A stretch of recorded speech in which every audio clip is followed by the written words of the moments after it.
Hello students, ધોરણ 10 વિષય વિજ્ઞાન અને ટેકનોલોજી ચેપ્ટર નંબર આજે વિદ્યાર્થી મિત્રો આપણે ચોથું ચેપ્ટર ચાલુ કરશું, કાર્બન અને તેના સંયોજનો.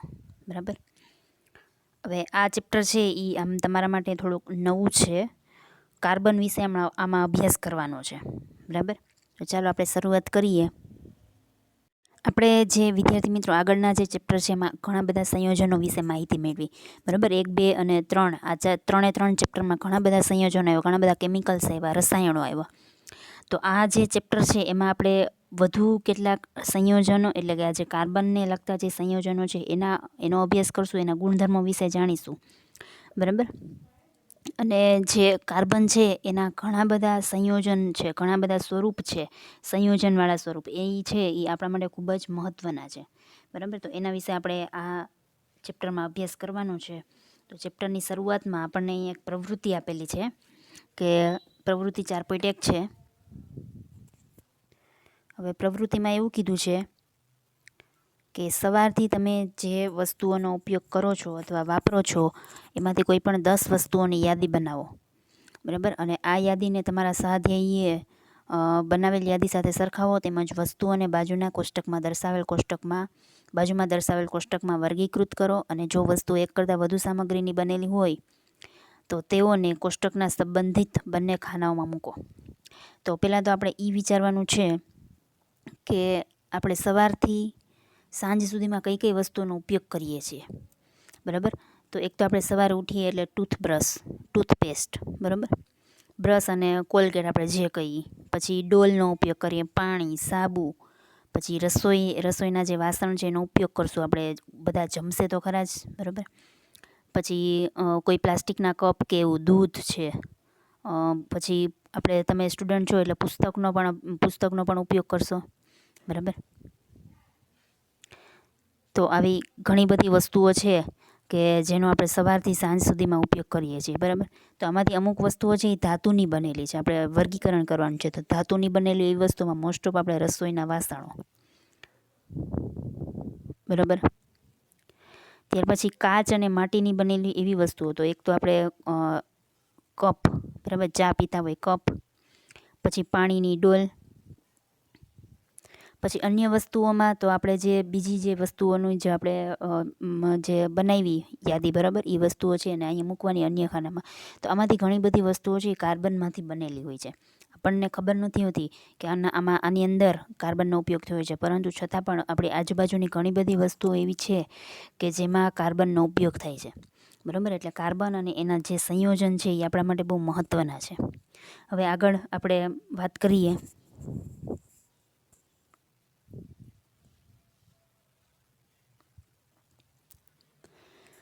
તો અન્ન છે, અન્ન એટલે કે ખોરાક, બરાબર, બધો. પછી કપડાં, દવાઓ, પુસ્તક, અનેક વસ્તુઓ જેની આપણે યાદી બનાવી. આપણે ઘણી બધી વસ્તુઓની યાદી બનાવી. બરાબર. એમાંથી ઘણી આવી ગઈ. પુસ્તક આપણે લીધા. તે તમામ સર્વતોમુખી તત્વ કાર્બન ઉપર આધારિત છે. કાર્બન ઉપર આ બધી વસ્તુઓ છે એ આધારિત છે. બધી વસ્તુની અંદર કાર્બન રહેલું છે. વધુમાં તમામ સજીવ સંરચનાઓ પણ કાર્બન ઉપર આધારિત છે. આપણા શરીરની જે રચના છે એમાં પણ કાર્બન તત્વ રહેલું છે. બરાબર. આપણા શરીરની જે રચનામાં પ્રોટીન ને એ બધા મેઇન ઘટકો છે, પાયાના ઘટકો. બરાબર. તો એમાં પણ કાર્બન જરૂરી છે. હવે આપણે અહીંયાથી એક અલગ પ્રશ્ન નીકળે કે પૃથ્વી જે છે એમાં કાર્બનનું પ્રમાણ કેટલું છે. આપણી આજુબાજુના વાતાવરણમાં, પૃથ્વીના પોપડામાં કેટલું વાતાવરણ છે.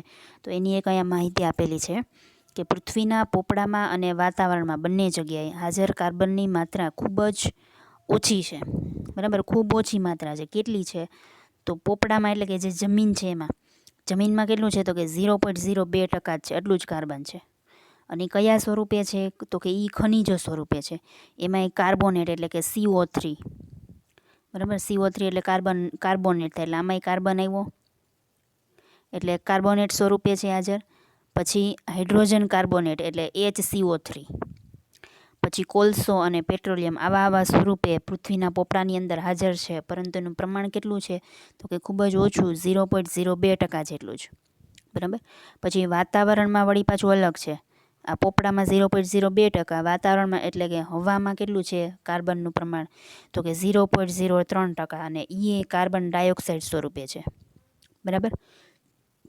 તો આવું કંઈક છે. આ એક માર્કમાં કેવી રીતે પ્રશ્ન પૂછી શકાય, બરાબર. એટલે ખાસ યાદ રાખજો કે પોપડામાં 0.02% કાર્બન છે અને વાતાવરણમાં કેટલું છે તો કે 0.03%. વાતાવરણમાં સેજ અમતું વધુ છે, બરાબર. એટલે ખાસ યાદ રાખજો. કુદરતમાં આટલી અલ્પ માત્રામાં કાર્બન પ્રાપ્ય હોવા છતાં કાર્બનનું મહત્ત્વ ઘણું બધું છે, બરાબર. આપણા જે કુદરતી વાતાવરણ છે, કુદરતમાં બહુ ઓછું છે કાર્બનનું પ્રમાણ, છતાં પણ એનું મહત્ત્વ બહુ વધુ છે. આ પ્રકરણમાં આપણે કાર્બનના એવા ગુણધર્મો જોઈશું કે જે આપણને આવી અસામાન્યતા તરફ દોરી જશે. એટલે કાર્બન છે એ શું કામ આટલું બધું મહત્ત્વનું છે, બરાબર. એના વિશે આપણે આ ચેપ્ટર જે છે આખું, એમાં આપણે અભ્યાસ કરશું એટલે તમને ઓટોમેટિક ખ્યાલ આવશે કે કાર્બન શા માટે આટલું બધું મહત્ત્વનું છે, બરાબર. ચાલો જોઈએ હવે કાર્બન વિશે વધુ. કાર્બનમાં 4.1 છે ટોપિક, કાર્બનમાં બંધન અને સહસંયોજક બંધ. એટલે કાર્બન છે એ બીજા તત્વો સાથે અથવા તો પોતાના બીજા કાર્બન સાથે કઈ રીતે સંયોજાય છે એ બંધ વિશે આપણે માહિતી આપવાની છે, બરાબર. તો અગાઉના પ્રકરણમાં આપણે આયનીય સંયોજનોના ગુણધર્મનો અભ્યાસ કર્યો હતો, બરાબર.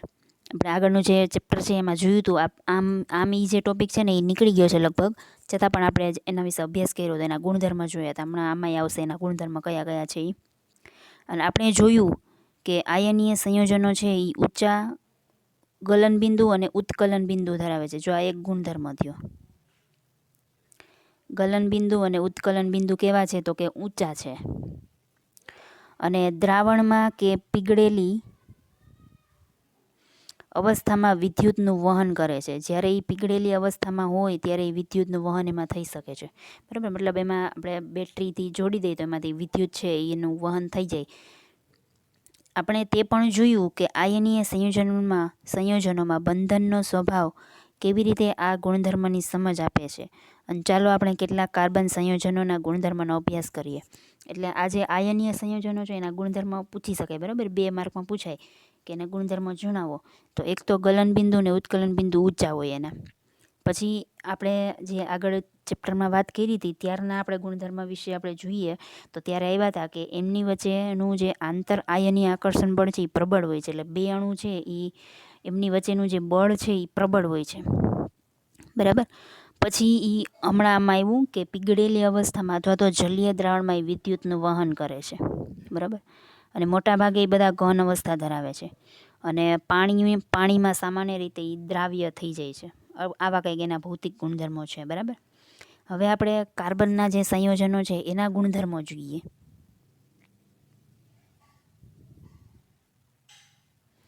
અહીંયા કાર્બનના ગુણધર્મો આપેલા છે, બરાબર. આપણે પ્રકરણ 2માં જોઈ ગયા તે પ્રમાણે મોટાભાગના કાર્બન સંયોજનો વિદ્યુતના મંદવાહકો છે. જે કાર્બનના સંયોજનો છે ને એ બધા વિદ્યુતના મંદવાહક છે. આ જે મિથેન, ઇથેન એવા કંઈક તમે નામ સાંભળ્યા હોય, મિથેન એવા, તો એ બધા કાર્બનિક સંયોજન કહેવાય, બરાબર. તો એ બધા કેવા છે તો કે વિદ્યુતના મંદવાહકો. વિદ્યુત છે એમાંથી બહુ પસાર થઈ શકતું નથી. જ્યારે આયનીય સંયોજનો છે એ બધા કેવા છે તો કે વિદ્યુતનું વહન એમાંથી થઈ શકે, પરંતુ કેવા હોય, જલીય દ્રાવણ હોય તો જ, બરાબર. આ મેગ્નેશિયમનું ને એ બધા જે દ્રાવણ આપણે વાત કરી હતી, બરાબર, 3જા ચેપ્ટરમાં, એ ત્યારનું યાદ ન હોય તો એમાં જોઈ લેજો. ત્યાર પછી આગળ વાત કરીએ. કોષ્ટક આપેલું છે. કોષ્ટક 4.1માં આપેલી કાર્બન સંયોજનોના ઉત્કલન બિંદુ અને ગલન બિંદુની માહિતી ઉપરથી જ આપણને જાણવા મળે છે કે આ સંયોજનો આયનીય સંયોજનની સરખામણીમાં નીચા ગલન બિંદુ અને ઉત્કલન બિંદુ ધરાવે છે. જો આયનીય સંયોજનો છે એના ઉત્કલન બિંદુ અને ગલન બિંદુ કેવા છે તો કે ઊંચા છે, બરાબર. જ્યારે આ જે કાર્બનિક સંયોજન છે, કાર્બનના સંયોજનો એ બધાના ઉત્કલન બિંદુ અને ગલન બિંદુ ઓના કરતાં નીચા છે, બરાબર. આપણે આના ઉપરથી એવો નિષ્કર્ષ એટલે કે એવો નિર્ણય તારવી શકીએ કે આ અણુઓ વચ્ચેના આકર્ષણ બળ છે એ બહુ પ્રબળ હોતા નથી, બરાબર. એટલે જ એનું ગલન બિંદુ અને ઉત્કલન બિંદુ નીચું હોય. ઝડપથી આમ ઠંડા પણ થઈ જાય ને ઝડપથી ગરમ પણ થઈ જાય. એટલે આવું ક્યારે થઈ શકે તો કે એમનું ઉત્કલન બિંદુ ને ગલન બિંદુ એકદમ નીચું છે અને એમની વચ્ચેનું જે આકર્ષણ બળ છે એ પણ ઓછું છે. એટલે ઓનાથી વિરુદ્ધ છે આયનીય સંયોજનોથી, બરાબર. મોટે ભાગે આ સંયોજનો વિદ્યુતના અવાહકો હોય છે, બરાબર. એ સમજાઈ ગયું. એક તો જો આના કેટલા ગુણધર્મ થયા તો કે એક આ ઉત્કલન બિંદુ વાળો થયો, આ બરાબર નીચા હોય છે એ નીચા ઉત્કલન બિંદુ અને ગલન બિંદુ, બરાબર. પછી આકર્ષણ બળ બહુ પ્રબળ નથી, મતલબ કે આકર્ષણ બળ ઓછું છે. બીજો પછી ત્રીજો આ થાય કે વિદ્યુતના અવાહક છે, વિદ્યુત એમાંથી પસાર થઈ શકતું નથી. પછી આની અવસ્થા કેવી, તો કે કેટલાક ઘન, પ્રવાહી અને વાયુ, ત્રણેયમાંથી કોઈ પણ એક અવસ્થામાં હોઈ શકે, બરાબર. એવું ફિક્સ નહીં કે ઘન જ હોય. એટલે મોસ્ટ ઓફ અવસ્થા કેવી છે એની, તો કે ઘન, પ્રવાહી અથવા વાયુ ત્રણેય અવસ્થા ધરાવી શકે છે. અને પાણીમાં એ ઓગળી શકે નહીં, પાણીમાં અદ્રાવ્ય હોય છે, બરાબર. પરંતુ જે કોઈ કાર્બનિક કોઈ દ્રાવક હોય તો એની અંદર એ દ્રાવ્ય થઈ શકે છે. એટલે આટલા કંઈક ગુણધર્મ છે એના. તેથી આપણે તે નિષ્કર્ષ તારવી શકીએ કે આ સંયોજનોમાંના બંધન કોઈ આયનો આપતા નથી. એટલે આમાં કોઈ આયન જોવા નથી મળતો. આપણે ઓલામાં એવું હતું કે Mg+ હોય ને Cl- હોય ને બરાબર. ટૂંકમાં આવા કોઈ પ્લસ ને માઇનસ ને આવા કોઈ ચાર્જ બાર્જ કાંઈ હોતું નથી. હવે કોષ્ટકમાં આપણે જોઈએ કે એના ગલનબિંદુ અને ઉત્કલન બિંદુ કેટલા છે. એ આપણને કોષ્ટક આપેલું છે. કોષ્ટક 4.1 કેટલાક કાર્બનના સંયોજનોના ગલનબિંદુ અને ઉત્કલન બિંદુ. આવા સંયોજન છે યાદ રાખવા પડશે, બરાબર. એસિટિક એસિડ એનું અણુસૂત્ર છે, રાસાયણિક અણુસૂત્ર, બરાબર. એનું ગલનબિંદુ છે 290 અને ઉત્કલન બિંદુ છે 391. પછી છે ક્લોરોફોર્મ. ક્લોરોફોર્મનો ઉપયોગ ક્યાં થાય, લગભગ તમને ખ્યાલ હશે કે છે ને આપણે હોસ્પિટલમાં ગયા હોય, બરાબર. તો ઓલું ઓપરેશન કરે એની પહેલાં દર્દીને બેભાન કરે, બરાબર. તો એ બેભાન કરવા માટે ક્લોરોફોર્મનો ઉપયોગ થાય. એનું ગલનબિંદુ 209 છે, ઉત્કલન બિંદુ છે 334 કેલ્વિન. હવે જો આ કેલ્વિનમાં છે એટલે આ 273 આમાંથી માઇનસ કરી નાખવાના, ત્યારે આપણને સેલ્સિયસમાં મળે, એટલે ખૂબ ઓછું થાય ને, બરાબર. ખૂબ ઓછું થાય ગલનબિંદુ, ઉત્કલન બિંદુ. અહીંયા તો જો 273 છે નહીં, એટલે આ તો માઇનસમાં સીધું. હવે ઇથેનોલ, એનું ગલનબિંદુ છે 156 અને ઉત્કલન બિંદુ છે 351. મિથેનનું 90 છે ગલનબિંદુ અને ઉત્કલન બિંદુ છે 111. હવે આજે આમાંથી યાદ રાખવા જેવું આ સૂત્ર અને એના નામ, બરાબર. એ તમને ઓટોમેટિક આવડી જશે, બરાબર. આગળ આમના અભ્યાસ કરવાનો છે કે આવું જ કેમ આવ્યું એનું અણુસૂત્ર, બરાબર. આગળ વાત કરીએ. હવે આપણે જે કાર્બન વિશે માહિતી મેળવવાની છે, બરાબર. કાર્બનના સંયોજનોના આપણે ગુણધર્મ જોયા. હવે આપણે કાર્બનની સંયોજકતા ને એના વિશે અભ્યાસ કરવાનો છે. આપણે ધોરણ 9માં શીખાતા સંયોજકતા વિશે, બરાબર. કે સંયોજકતા એટલે શું થાય, તો કે બીજા કેટલા તત્વો સાથે જોડાઈ શકશે, એની જે કેપેસિટી છે, જે એની ક્ષમતા છે, એને કહેવાય એની સંયોજકતા, બરાબર. ચાલો તો એના વિશે જોઈએ આપણે. અથવા તો એમ પણ કહી શકાય કે સંયોજકતા ઇલેક્ટ્રોન, આવું પણ તમે એક ભણ્યા હતા. સંયોજકતા ઇલેક્ટ્રોન એટલે શું થાય, તો કે જે તે તત્વો હોય એની સૌથી બહારની જે કક્ષા હોય એમાં કેટલા ઇલેક્ટ્રોન હાજર છે એને એની સંયોજકતા કહેવાય, બરાબર. આવું તમે ધોરણ 9માં શીખાતા. અત્યારે હવે આમાં કાર્બનની સંયોજકતા વિશે આપણે વધુ માહિતી મેળવવાની છે. તો જોઈએ આપણે કે ધોરણ 9માં આપણે વિવિધ તત્વોની સંયોગીકરણ ક્ષમતા અને કેવી રીતે સંયોજકતા ઇલેક્ટ્રોનની સંખ્યા ઉપર આધાર રાખે છે તે આપણે શીખી ગયા. મેં તમને શોર્ટમાં કહી દીધું. હવે આપણે કાર્બનની ઇલેક્ટ્રોનની રચના જોઈએ. તો કાર્બનનો પરમાણુ ક્રમાંક કેટલો છે, તો કે 6 છે. આ એક ખાસ યાદ રાખજો, બરાબર. તો કાર્બનનો પરમાણુ ક્રમાંક કેટલો, તો કે 6 થયો. તો એની પહેલી કક્ષામાં કેટલા ઇલેક્ટ્રોન હોય, તો કે 2 ઇલેક્ટ્રોન હોય. તો 6માંથી 2 તો વયા ગયા. તો હવે બીજી કક્ષામાં કેટલા ઇલેક્ટ્રોન ગોઠવાય, તો કે 4, બરાબર. તો કાર્બનની સંયોજકતા ઇલેક્ટ્રોન કેટલા થયા, તો કે 4, એટલે એની સંયોજકતા પણ 4 થઈ. સમજાણું. એટલે બાહ્ય કક્ષામાં 4 ઇલેક્ટ્રોન છે એટલે એની સંયોજકતા પણ 4 થઈ. એટલે પૂછો છે પ્રશ્ન હોતે કે કાર્બનના વિવિધ કોષોમાં ઇલેક્ટ્રોનની વહેંચણી કેવી રીતે થશે, તો મેં તમને કીધું, બરાબર. કોષો એટલે કક્ષા, પહેલી કક્ષામાં 2, બીજીમાં 4. આ એક યાદ રાખજો. અને કાર્બન છે કેટલા સંયોજકતા ઇલેક્ટ્રોન ધરાવે, તો કે જે છેલ્લી કક્ષામાં સૌથી બહારની કક્ષામાં જેટલા ઇલેક્ટ્રોન હોય એને સંયોજકતા ઇલેક્ટ્રોન કહેવાય. એટલે એના ઇલેક્ટ્રોન કેટલા થાય, તો કે 4 સંયોજકતા ઇલેક્ટ્રોન છે, બરાબર. હવે બીજા સાથે કઈ રીતે પ્રક્રિયા કરે એની માહિતી આપે છે. જો કે આપણે જાણીએ છીએ કે તત્વોની પ્રતિક્રિયાત્મકતા સંપૂર્ણ ભરાયેલ બાહ્યતમ કક્ષા એટલે કે નિષ્ક્રિય વાયુ જેવી રચના પ્રાપ્ત કરવાની વૃત્તિના આધારે સમજાવી શકાય છે. એટલે પ્રક્રિયા કેવી રીતે કરશે, તો કે બધા જે તત્વો હોય ને એને નિષ્ક્રિય અવસ્થામાં જે તત્વો હોય ને એના જેવી એને અવસ્થા મેળવવી હોય, બરાબર. મતલબ કે એની કક્ષા છે ને એને પૂર્ણ કરવી હોય. તો આયનીય સંયોજનોની રચના કરતા તત્વો તેઓની બાહ્યતમ કક્ષામાં ઇલેક્ટ્રોન મેળવે અથવા તો ગુમાવી અને એ પ્રાપ્ત કરે છે. આપણે ધોરણ 9માં શીખી ગયા હતા, બરાબર. કે એ કક્ષા છે એ પૂર્ણ કરવા માટે કાં તો ઇલેક્ટ્રોન મેળવશે અથવા તો ઇલેક્ટ્રોન ગુમાવશે. તો હવે કાર્બનમાં વાત કરીએ તો કાર્બનમાં કેવું છે, તો કે કાર્બનના કિસ્સામાં તેની બાહ્યતમ કક્ષામાં તે 4 ઇલેક્ટ્રોન ધરાવે છે. બરાબર, કાર્બનને કેટલા ઇલેક્ટ્રોન છે છેલ્લી બાહ્યતમ કક્ષામાં? તો કે 4 ઇલેક્ટ્રોન છે. અને નિષ્ક્રિય વાયુ જેવી રચના પ્રાપ્ત કરવા માટે એને શું કરવું પડે?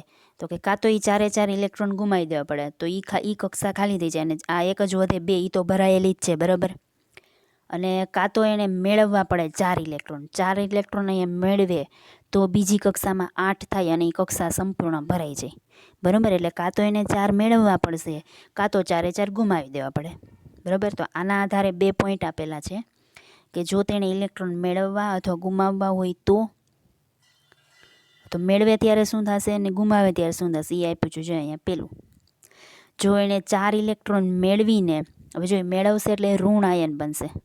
આ તમે નવમામાં શીખી ગયા હતા. બરાબર, જે ઇલેક્ટ્રોન મેળવે એને ઋણ આયન કહેવાય, અને એનાયન, એનું નામ એનાયન કહેવાય. બરાબર, અને ઇલેક્ટ્રોન ગુમાવે એ ધન આયન બને, અથવા તો એનું બીજું નામ કેટાયન કહેવાય.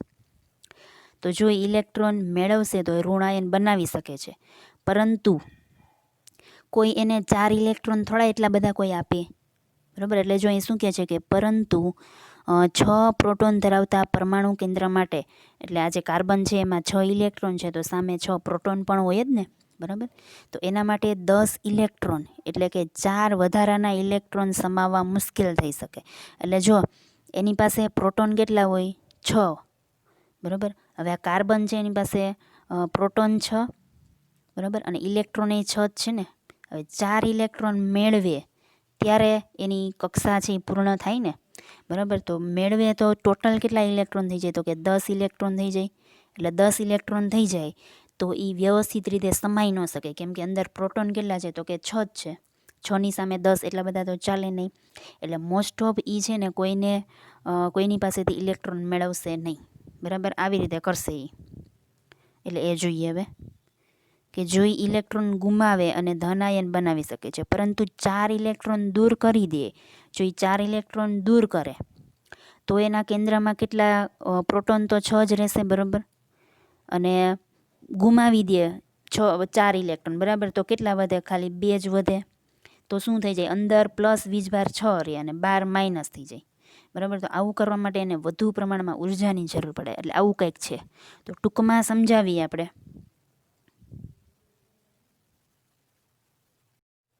એટલે આપણે જો ટૂંકમાં સમજાવીએ તો કાર્બન પરમાણુ જે છે એ વિદ્યુત સંયોજકતાથી, એટલે કે આયોનિક બંધી જોડાઈ શકતો નથી. જો મેળવે તો એ પ્રોબ્લેમ થાય અને ગુમાવે તો એને પ્રોબ્લેમ થાય. બરાબર, ચાર્જ છે એ વધી જાય, પ્લસ માઇનસનો એનો સરખું બેલેન્સ રહેતું નથી. એટલે કાર્બન પરમાણુ છે એ શું કરે? તો કે અન્ય બીજા જે કાર્બન પરમાણુ હોય એના જે તત્વો હોય એની સાથે સંયોજાય, એટલે કે ઇલેક્ટ્રોનની ભાગીદારી કરે. હું એટલા આપું અને તું એટલા આપ, એટલે ટૂંકમાં વચ્ચે બંધ બનાવી અને નવા અણુનું નિર્માણ કરે. બરાબર, એ જે સમસ્યા છે એનો હલ આ. એટલે 2 પરમાણુ જે હોય એની જે બહારની કક્ષા હોય એમાં જે ઇલેક્ટ્રોન રહેલા હોય એની ભાગીદારીથી જે બંધ રચાય એને કહેવાય સહસંયોજક બંધ. બરાબર, હમણાં આપણે શબ્દ જોયો ને કે સહસંયોજક બંધ. ટોપિકનું નામ શું હતું? તો કે કાર્બનમાં બંધન અને સહસંયોજક બંધ. તો એ સહસંયોજક બંધ એટલે શું? તો કે કાર્બન છે, માનો કે આ એક કાર્બન છે. બરાબર, આ બીજો કાર્બન છે. આની પાસે કેટલા ઇલેક્ટ્રોન છે છેલ્લી કક્ષામાં? તો કે 4 ઇલેક્ટ્રોન છે. તો આની પાસે 4 ઇલેક્ટ્રોન, તો આ કાર્બન પાસે પણ 4 જ ઇલેક્ટ્રોન હોય. તો 4 છે ને આમ જોડાઈ જાય અને છે ને એક આખું નવા અણુનું નિર્માણ કરે. બરાબર, તો આવી રીતે આ જે બંધ બનાવે એને કહેવાય સહસંયોજક બંધ.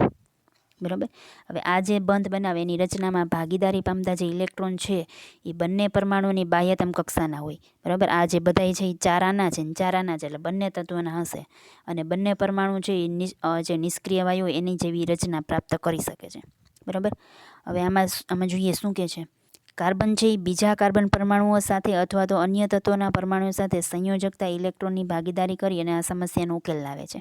એટલે માત્ર કાર્બન જ નહીં, અન્ય અનેક તત્વો આ પ્રકારે ઇલેક્ટ્રોનની ભાગીદારી કરી અને અણુ બનાવે છે. એટલે કાર્બન માટે શું પ્રોબ્લેમ છે? તો કે 4 ઇલેક્ટ્રોન ન ગુમાવી શકે, ન મેળવી શકે. એટલે ઓલા કેમ Na અને Cl જોડાઈ જતા હતા, એવી રીતે આ જોડાઈ ન શકે. આ બધા કહેવાય આયનીય સંયોજનો.